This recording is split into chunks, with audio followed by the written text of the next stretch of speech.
DDIK Pustika CGP Angkatan 7 dari Kabupaten Ciamis. Dan ini adalah Bapak Taryo sebagai Kepala Sekolah SD Negeri 2 Sidarhayu. Pada kali ini saya akan mewawancarai Bapak terkait tentang modul 3.1 pengambilan keputusan yang berbasis nilai-nilai kebajikan sebagai seorang pemimpin. Selamat menyaksikan. Selamat siang Bapak. Ibu dari kabarnya?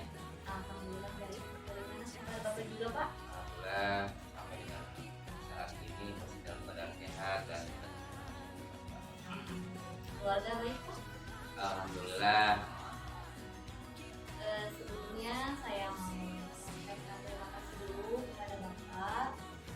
Alhamdulillah hari ini Bapak bisa meluangkan waktu untuk saya sehingga kita bisa bertemu, dan tentunya saya ingin belajar lebih banyak dari Bapak terkait tugas saya Pak, tugas calon guru penggerak angkatan 7, terutama di bagian modul 3.1 ya Pak ya, demonstrasi kontekstual terkait tentang pengambilan keputusan berbasis nilai-nilai kebajikan sebagai seorang pemimpin.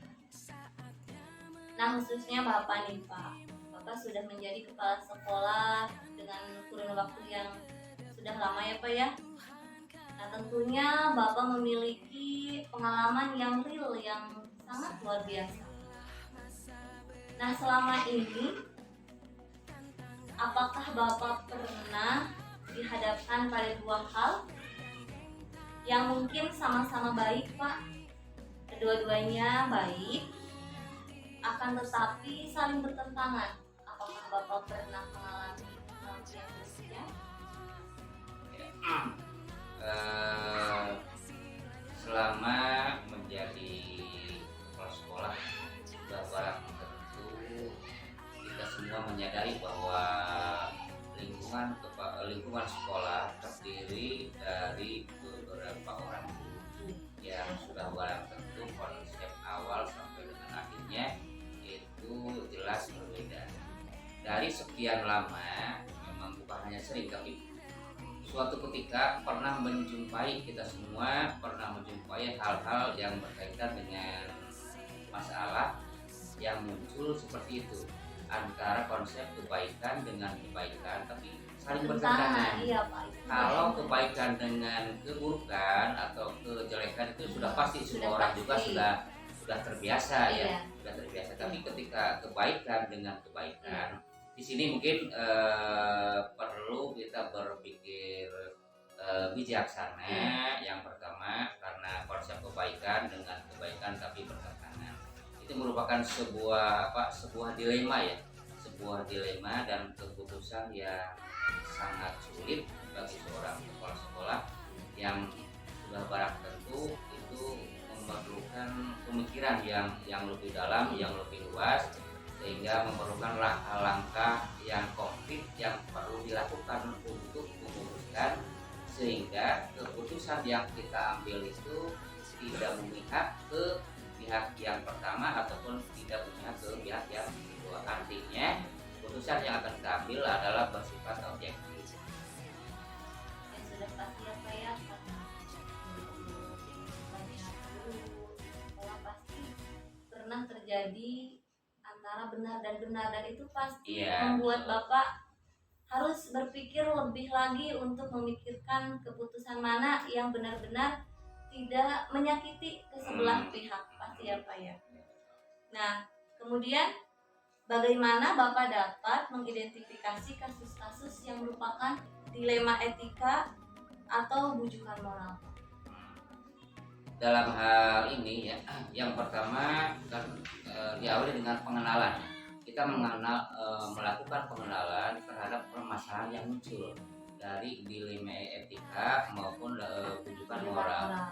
Yang paling sulit adalah dilema etika, karena konsepnya kebenaran dengan kebenaran. Nah, setelahnya kita mengenal, kelihatan muncul permasalahan di permukaan, maka langkah-langkah yang harus dilaksanakan oleh kita itu memang secara hati-hati dan teliti, mulai dari pertama identifikasi masalah.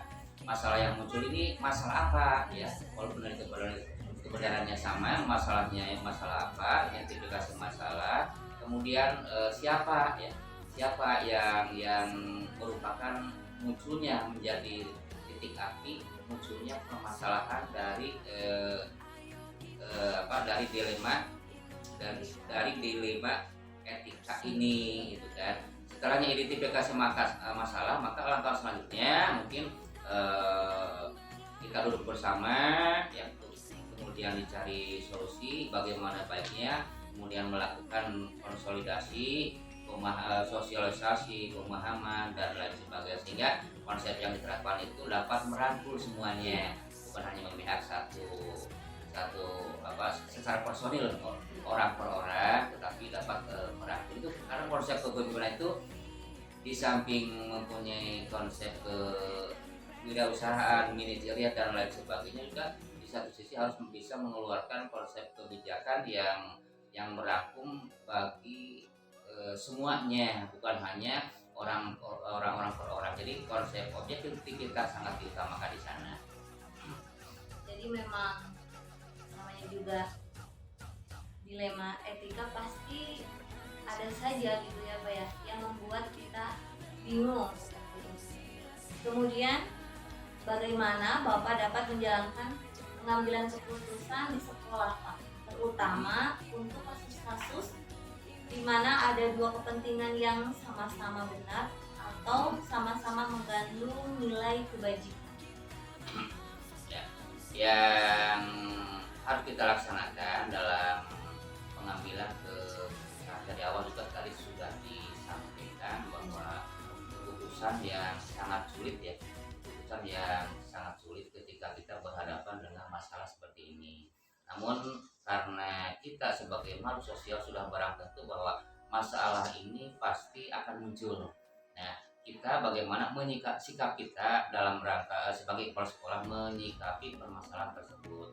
Yang pertama, ketika kita sudah mengenal munculnya ada masalah, kemudian melakukan identifikasi masalah ya, kemudian mengumpulkan fakta dan bukti-bukti yang sangat konkret, baik dari yang bersangkutan maupun dari orang lain, boleh katakanlah teman dekatnya atau apa.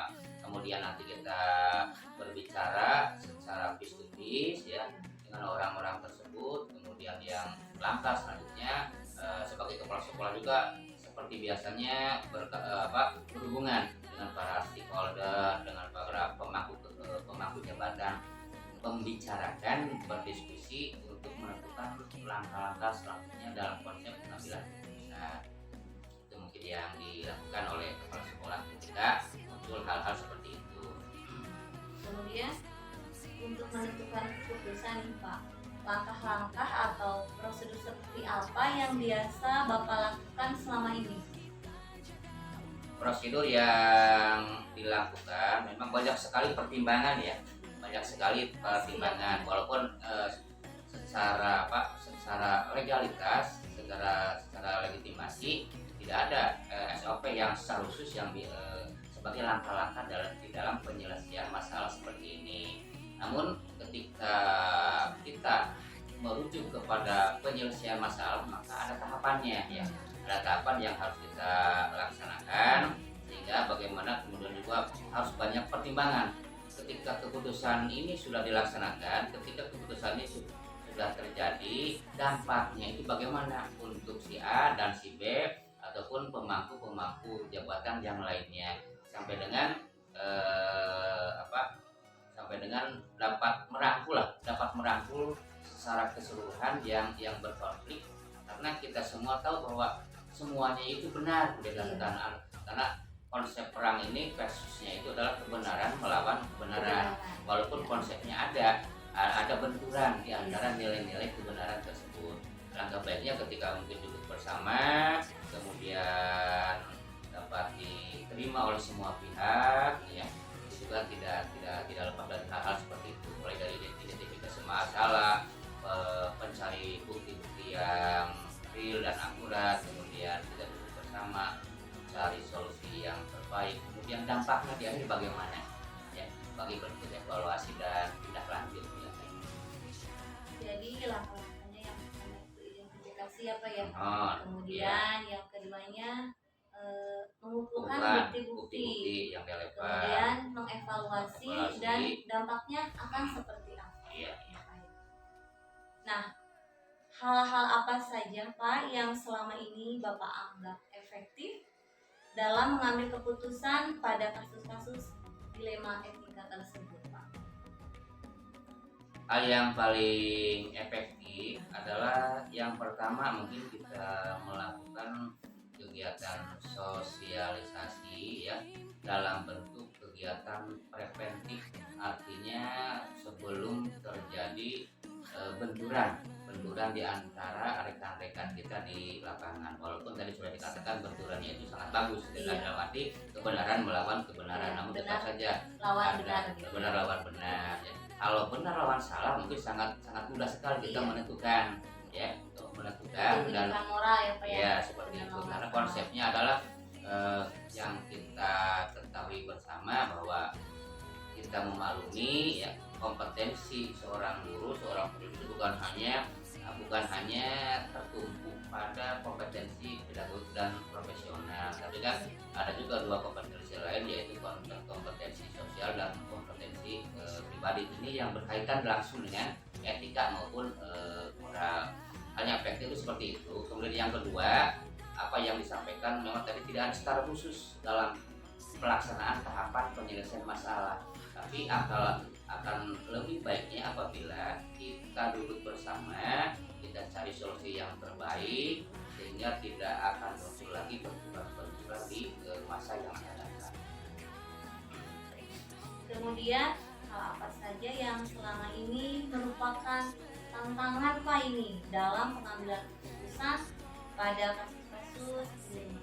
Tantangannya ini Pak, ketika tadi keefektifannya seperti apa, nah sekarang tantangannya Pak, sudah pasti tentu banyak sekali tantangan ya Pak ya? Iya pasti ya. Tantangan yang paling sangat riskan dan prinsip ya dalam pengambilan keputusan yang berbentuknya dengan dilema etika ini adalah bagaimana kita membuat sebuah kebijakan, tetapi kebijakan tersebut yang pertama adalah bisa diterima oleh kedua belah pihak ya. Kemudian yang kedua, bahwa kebijakan yang kita keluarkan itu di masa yang akan datang bagaimana nilai dan perkembangannya gitu ya. Nilai dan perkembangannya, dampak dari kebijakan yang kita laksanakan, yang kita keluarkan di masa-masa yang akan datang itu bagaimana. Kemudian yang kedua, di sisi pandangan ataupun kacamata apa nilai kebijakan tersebut bisa bermanfaat untuk kedua belah pihak, sehingga yang benar tetap benar ya, yang tetapi tidak saling berbenturan. Iya. Itu sebuah tantangannya. Bisa nggak kita sebagai kepala sekolah mengeluarkan kebijakan yang bisa diterima oleh semua pihak dan bisa dilaksanakannya? Itu tantangan yang paling beratnya ya. Jadi memilih ya Pak ya, atau mengarahkan ke arah yang mana keputusan kita itu tanpa menyakiti ya Pak ya. Iya. Jadi harus misalnya karena benar dengan benar, lah mana yang lebih benar mungkin itu ya Pak ya, seperti itu. Iya. Nah kemudian Pak, apakah Bapak memiliki sebuah jadwal tertentu dalam sebuah penyelesaian kasus dilema etika? Apakah Bapak langsung menyelesaikan di tempat atau memiliki sebuah jadwal untuk menyelesaikannya? Bentuk atau prosedur seperti apa yang Bapak jalankan? Ya. Ketika munculnya masalah dilema etika, pada dasarnya memang di sekolah tidak ada program khusus ya, tidak ada program khusus yang dibuat sedemikian rupa yang mengatur ke arah itu. Tetapi yang pasti di sekolah itu ada catatan kejadian khusus ya, catatan kejadian khusus. Ketika muncul permasalahan, maka akan lebih indah, kemudian akan lebih cepat selesai, kemudian akan lebih efektif ketika kita langsung melakukan sebuah acting ya, melakukan sebuah tindakan ke arah penyelesaian masalah ketika masalah itu muncul terjadi. Jangan sampai masalah itu berlarut-larut sedemikian rupa tanpa ada solusi yang terbaik untuk semuanya. Karena di antara yang baik dengan yang baik pasti ada nilai yang terbaiknya, gitu kan. Karena yang terbaik mempunyai nilai positif, tetap saja mempunyai nilai positif, kemudian tetap mempunyai juga nilai negatifnya, tergantung dari sudut pandang apa kita menilainya. Sehingga mungkin jadwal itu sesuai masalahnya ya Pak ya. Iya, iya. Masalah sekarang ya harus diselesaikan sekarang, Iya. jangan sampai Betul, berlarut-larut lagi. Seperti itu ya Pak. Kemudian adakah seseorang atau faktor-faktor yang selama ini mempermudah atau membantu Bapak dalam mengambil keputusan pada kasus tersebut? Ya. Mengenai faktor mungkin ya, faktor dan hal-hal yang mempermudah mengeluarkan sebuah keputusan. Di antaranya mungkin kita melaksanakan kegiatan dalam pengambilan sebuah keputusan dilakukan terlebih dahulu hal-hal yang memang sangat sangat prinsip itu. Yang pertama mungkin tidak lepas dari komunikasi ya, tidak lepas dari komunikasi dengan para stakeholder, kemudian rekan-rekan guru di sekolah, sumbang sarannya dari guru senior maupun guru-guru junior juga sama pada dasarnya, karena konsep ilmu dan pengetahuan mereka itu benar-benar sebagai bentuk saran, pendapat dan sumbangsi sebagai dasar dalam pengambilan keputusan. Sementara standar operasional prosedur kita itu mengacunya ke arah yang mana ya, mengacunya itu ke arah yang mana, kemudian benturan itu dari sisi mana yang sudah barang tentu kita juga sama mempunyai rujukan ya, rujukan dari sebuah aturan perundang-undangan atau kebijakan-kebijakan yang selama ini kita laksanakan. Jadi faktor yang paling penting itu komunikasi ya Pak ya? Komunikasi, ya, Komunikasi dengan stakeholder ataupun dengan rekan-rekan guru. Kemudian dari semua hal yang telah disampaikan, pembelajaran apa yang dapat Bapak petik dari pengalaman Bapak mengambil keputusan di Ya. Dari semua yang telah kita bahas ya tentang kejadian, kemudian munculnya dilema etika ataupun wujudan moral. Yang pertama untuk saya pribadi dan juga mungkin bisa bermanfaat ataupun untuk yang lainnya adalah tidak semua hal yang baik ya, tidak semua hal yang nilainya baik itu sama dengan lainnya konsep kebaikannya. Karena apa? Dari nilai hal yang baik sudah barang tentu ada nilai positif dan ada nilai negatifnya, tergantung dari sudut pandang yang sudah barang tentu. Sudut pandang setiap orang itu akan berbeda. Setiap sudut pandang akan berbeda. Kemudian konsep subjektivitasnya kadang-kala lebih dominan daripada objektivitas. Yang kedua, kemudian ketika ada permasalahan yang muncul ya, agar cepat diselesaikan sebelum menjadi bumber ya untuk masalah-masalah yang lebih besar lagi, gitu. Karena setiap masalah besar muncul dari masalah-masalah yang kecil. Maka ketika muncul masalah kecil cepatlah diselesaikan dengan cepat-cepatnya. Yang ketiga yang saya secara pribadi mungkin dapat ambil hikmahnya adalah kita harus berpikir positif thinking terhadap apa yang kita laksanakan, kemudian terhadap rekan kita yang melaksanakan tugas sehari-hari dengan sebaik-baiknya. Dalam arti ketika kita bertemu dengan rekan kita yang menurut rekan kita itu benar, sementara menurut kita salah, di sana ya akan terjadi sebuah benturan ya, sebuah benturan di antara kita semua. Itu mungkin terhadap semua hal yang perlu disampaikan. Kebijakan muncul karena ada masalah.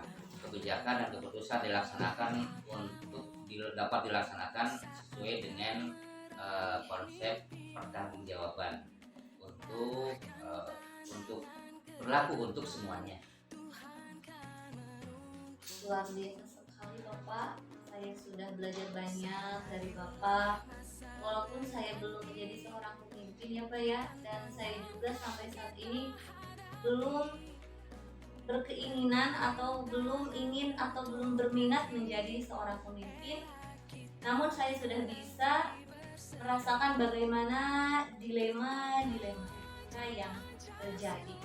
Tapi saya yakin insya Allah dengan pembelajaran melalui wawancara ini saya bisa menyikapi kasus-kasus yang mungkin terjadi. Baik Bapak, terima kasih atas waktunya. Mudah-mudahan kita bisa bertemu lagi ya Pak ya pada wawancara yang berikutnya. Dan ini menjadi masukan untuk saya jika mungkin di kemudian hari saya menjadi seorang pemimpin. Terima kasih Bapak. Hatur nuhun. Sama-sama, lanjut. Salam sukses selalu.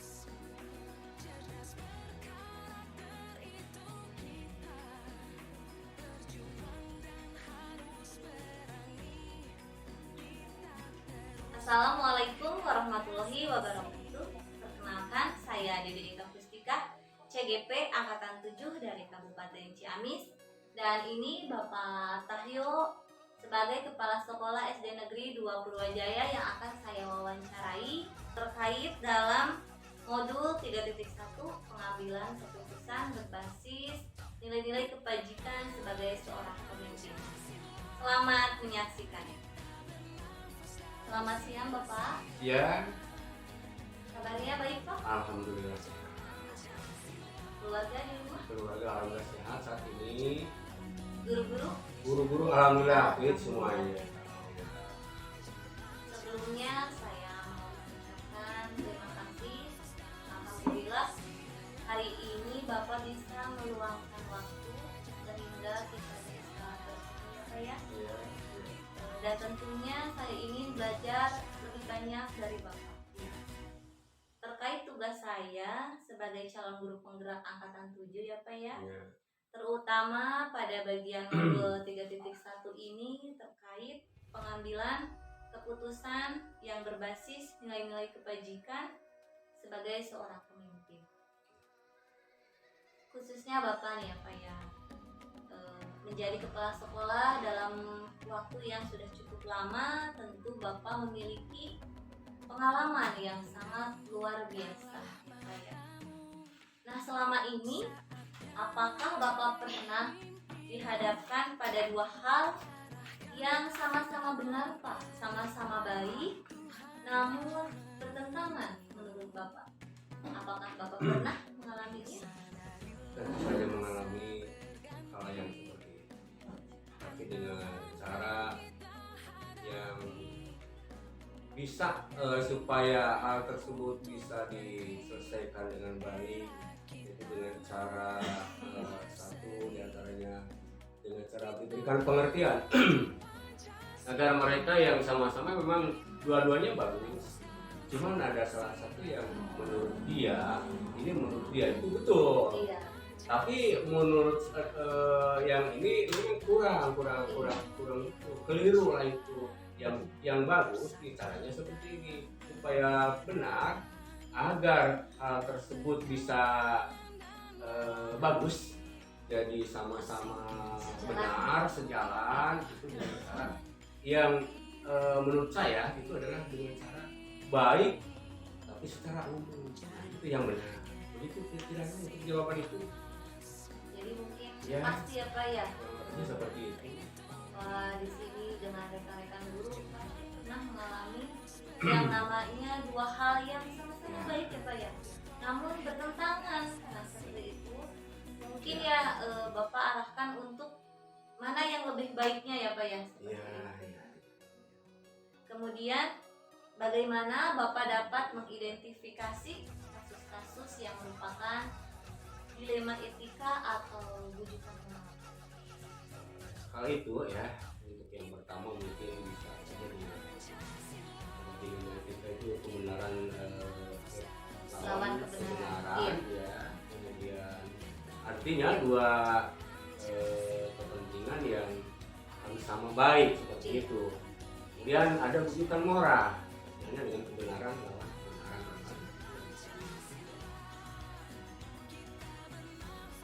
Kemudian bagaimana Bapak menjalankan pengambilan keputusan di sekolah, terutama untuk kasus-kasus di mana ada dua kepentingan yang sama-sama benar atau sama-sama mengandung nilai kebajikan. Itu bagaimana Bapak menjalankan pengambilan keputusan? Yang pertama, untuk hal tersebut bisa saja dengan cara supaya dua-duanya merasa tidak diberatkan diantaranya ya. Tidak Dan tersakiti ya Pak ya? ya, nilai-nilai kebijakannya itu adalah dengan kejujuran, katanya dengan keadilan, tanggung jawab, bersyukur, kemudian istiqomah dalam melakukan tugasnya, sayang, rajin, kemudian komitmen dan sebagainya. Mungkin ini akan sangat sulit karena memiliki dua atau kepentingan yang sama-sama benar. Iya. Namun semua itu adalah pilihan yang harus dilakukan, harus diputuskan dengan mempertimbangkan ini menelaah dari berbagai sudut pandang yang ada. Mungkin ditelaah terlebih dahulu ya Pak ya. Jangan sampai memutuskan sekaligus, hal itu nggak bisa. Ditelaah, Iya. barulah Bapak mengambil keputusan Jadi mana bisa. yang lebih baik dari Nah, yang itu. terbaik. Kemudian untuk menentukan keputusan ya Pak ya, langkah-langkahnya seperti apa yang biasa Bapak lakukan selama ini? Nah, untuk hal tersebut prosedurnya seperti ini. Diantaranya adalah mengumpulkan semua rekan guru yang kita bicarakan, kita telaah kekurangan dan kelebihan dari dilema ketika itu. Kemudian kita musyawarahkan permasalahan ini dari berbagai sudut pandang dari guru, dan tentunya saya sebagai pengambil kebijakan hingga mengerucut pada suatu keputusan yang memang tidak akan terjadi konflik yang timbul di kemudian hari akibat dari keputusan yang diambil itu kurang pas. Jadi dengan kata lain, dengan hal tersebut yaitu penelaahan yang secara seksama, kebijakan itu bisa diterima kami itu. Langkah-langkahnya, ya, musyawarahkan, Keputusannya memerujuk Ya. kepada yang benar-benar Ya. betul gitu ya Pak ya. seperti itu. Kemudian hal apa saja yang selama ini Bapak anggap efektif dalam pengambilan keputusan Pak dalam menghadapi kasus-kasus dilema etika? Hal ini tentu saja memang agak berat juga, tapi segera mungkin lah kita mengumpulkan rekan guru juga yang guru yang lain dan melakukan langkah-langkahnya langsung dengan penyelesaian masalah. Jadi segera diselesaikan masalah ini hari ini juga, jangan sampai menunda-nunda masalah. Nah, kalau menunda masalah hari ini, jika hari ini selesai masalah, selesai langsung. Jadi langsung itu dengan berbincang, bermusyawarah dengan Rekan guru, kemudian setelah itu langsung menyelesaikan langsung masalah selesaikan masalah. yang terjadi ya Pak ya. Ya. Jangan sampai kemudian hari itu berlarut-larut Ya. masalah itu ya Pak. Jadi hari itu selesai sudah, tidak ada masalah. Nah itu tadi yang Bapak anggap efektif ya Ya. Pak ya. Nah kemudian hal apa saja yang selama ini merupakan tantangan Pak dalam mengambil keputusan pada kasus-kasus tersebut? Ini tantangannya Pak, bagaimana tantangannya? Nah itu kan Iya. tantangannya ini lumayan juga nih. Ini yang menurut saya sih ya tentang hal ini, walaupun tantangan memang saya suka yang menantang, menyampaikan yang pertama menyampaikan dasar pertimbangan sampaikan dulu dan saya itu dalam memutuskan kepada warga sekolah yang lain. Jadi tidak langsung wah kamu salah, misalkan kamu benar. Jadi tentu saja hal ini seperti tadi yang pertama ada penelaahan. Jadi segala sesuatu memang harus ada satu mungkin ada penelaahan, yang kedua mungkin unsur kesalahannya atau kekurangannya atau perbedaannya dari mana. Mungkin ada tanya-tanya seperti kepada yang lain atau dari warga sekolah yang lain itu bisa juga itu hal yang sangat menantang. Memang ya Pak ya, itu kita itu jangan sampai mengambil keputusan itu sebelah pihak ya Pak ya, ataupun malah menyakiti pihak, ada pihak yang tersakiti seperti itu. Kemudian apakah Bapak memiliki sebuah jadwal atau sebuah penyelesaian kasus dilema etika? Apakah Bapak langsung menyelesaikannya di tempat atau memiliki sebuah jadwal untuk menyelesaikannya? Bentuk atau prosedur seperti apa yang Bapak jalankan? Kalau jadwal tidak ada, jadi istilahnya tidak dijadwalkan. Iya, tidak dijadwalkan yang sah. Yang penting sesegera mungkin untuk menyelesaikan permasalahan. Tidak dijadwalkan. Jadwal kayak seperti mungkin jadwal kegiatan olahraga misalkan, atau kegiatan mungkin jadwal seperti di persidangan besok sidang tanggal sekian, itu tidak dijadwalkan. Jadi hal tersebut ya langsung secara kebijakan itu tidak dijadwalkan, cuman ya diberikan suatu penyelesaiannya dengan cara seksama. Ya, mungkin ini permasalahan akan diterima di ya mungkin kalau namanya jadwal mah terjadwal ya Pak. Terjadwal. Nah kalau masalah itu kan kita tidak tahu ya Pak akan datang masalah. Mungkin diselesaikan saat itu juga seperti tadi agar tidak berlarut. Kemudian apakah ada seseorang Pak atau faktor yang selama ini mempermudah Bapak dan membantu Bapak dalam mengambil keputusan dalam kasus-kasus dilema etika? Faktor-faktor yang di dilema ini tentu saja faktornya adalah dari rekan-rekan guru yang lain. Mungkin ada saja sih ya seperti itu, cuman ya tidak seperti faktor yang terlalu mendalam, biasa lah. Ada solidnya, yang mudah dalam mengumpulkan, jadi tidak faktor tersebut tidak yang sulit. Faktornya dari rekan-rekan guru yang lain, ini salah solidaritas yang mudah dikumpulkan atau yang mudah dalam pengumpulannya. Hal-hal seperti itu seperti dalam pengumpulan kebijakan.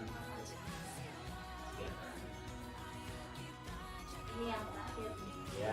Dari Ya. semua hal yang telah disampaikan, pembelajaran apa yang dapat Bapak petik dari pengalaman Bapak selama mengambil keputusan dilema etika? Nah, ini sangat menarik sekali. Hal ini tentu saja ya, dari semua hal yang telah disampaikan tadi, ini mengandung permasalahan ya timbul di lingkungan sekolah, terutama yang hal tersebut adalah yang sama-sama ada dua orang atau lebih yang kiranya punya permasalahan yang menurut dia benar atau menurut masing-masing mempunyai argumen yang benar, ada yang benar, tapi tidak tahu apakah memang menurut dia benar yang lain benar. Nah, ini harus segera diselesaikan dengan masalah itu dengan supaya hal tersebut kalau menurut dia benar belum tentu juga menurut Menurut yang orang lain lain benar. benar, iya, betul, Betul. Maka hal tersebut belum selesai. Sesegera mungkin permasalahan itu segera diselesaikan. Jadi permasalahan seperti tadi saya katakan, jangan sampai ditunda-tunda permasalahan. Jadi, sampai berlarut. nah, yang lebih baiknya adalah memberikan suatu masalah tanpa masalah. Nah, menurut saya itu Iya, betul, yang jelas. Pak. Iya, Kali itu menyelesaikan masalah tanpa tanpa masalah. masalah. Seperti pegadaian ya Pak. Nah, itu barangkali. Ya itu patut dicontoh ya Pak Ya, ya, iya. untuk pegadaian. Iya.